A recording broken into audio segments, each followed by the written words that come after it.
PPL কেণ্ডিডেটক সমৰ্থন জনাবলৈ তেখেতে আগবাঢ়ি আহিল। সম্বৰ্ধনা জনোৱা হ'ব। এটা ফুল দি আমাৰ ৰুটিব দাই তেখেতক আদৰণি জনাব। তেখেতে আজিৰ পৰাই মই তেখেতক এজ এ জাতি ৰক্ষা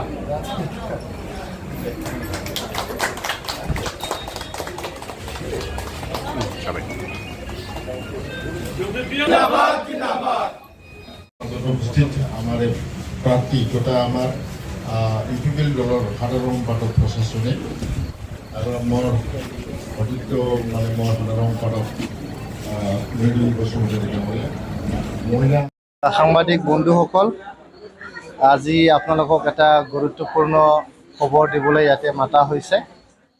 আমাৰ যে অনাগত বিটিআৰ ইলেকশ্যন আছে 22 তাৰিখত, এই 22 তাৰিখত হ'বলগীয়া বিটিআৰ ইলেকশ্যনত ইণ্ডিপেণ্ডেণ্ট হিচাপে নমিনেশ্যন ফাইল কৰা মোৰে দাদা শ্ৰীযুত লালজী নাৰ্জাৰী ইণ্ডিপেণ্ডেণ্ট হিচাপে তেখেতে ইয়াতে নমিনেশ্যন দিছিলে।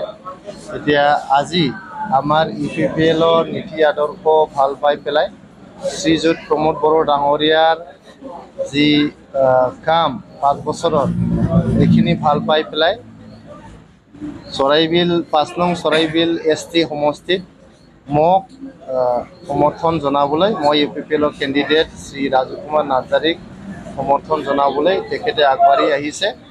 তো আজি তেখেতে অলৰেডি ইউপিপিএল দলত যোগদান কৰিলে।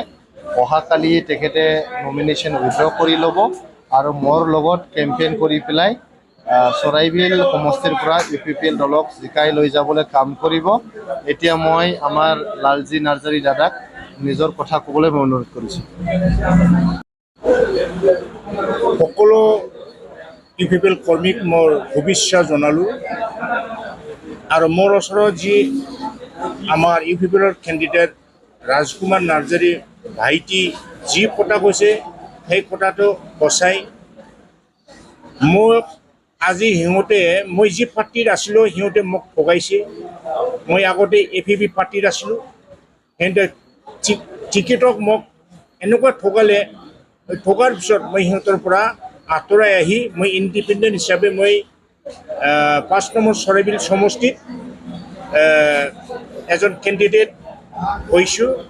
কিন্তু মই আজি ইউপিপিএলক ছাপোৰ্ট কৰিবৰ কাৰণে মোৰ যি অন্তৰ দি মই আহিলোঁ, যে অন্তৰটো মই আজি মই 5 নম্বৰ চৰাইবিল ইউপিপিএল কেণ্ডিডেট ৰাজু কুমাৰ নাৰ্জাৰী ভাইটিক মই মানে পূৰা মন অন্তৰেদি ছাপোৰ্ট কৰি আমাৰ ইউপিপিএলৰ চিফ শ্ৰীযুত প্ৰমোদ বড়ো ছাৰক মই আজি মোৰ অন্তৰৰ কথা জনালোঁ যে মই আজিৰ পৰা ইউপিপিএলৰ হৈ মই কাম কৰিম আৰু কাম কৰি যাম।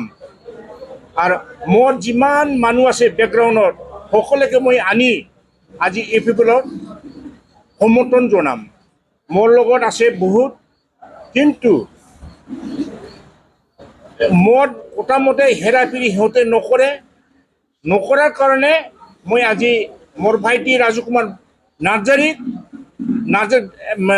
নাৰ্জাৰীৰ ওচৰত মই সঁচা কথা কৈ মই আজি আপোনাৰ ওচৰত কথাখিনি কৈ ইয়াতে মানে সমাপ্ত কৰিলোঁ।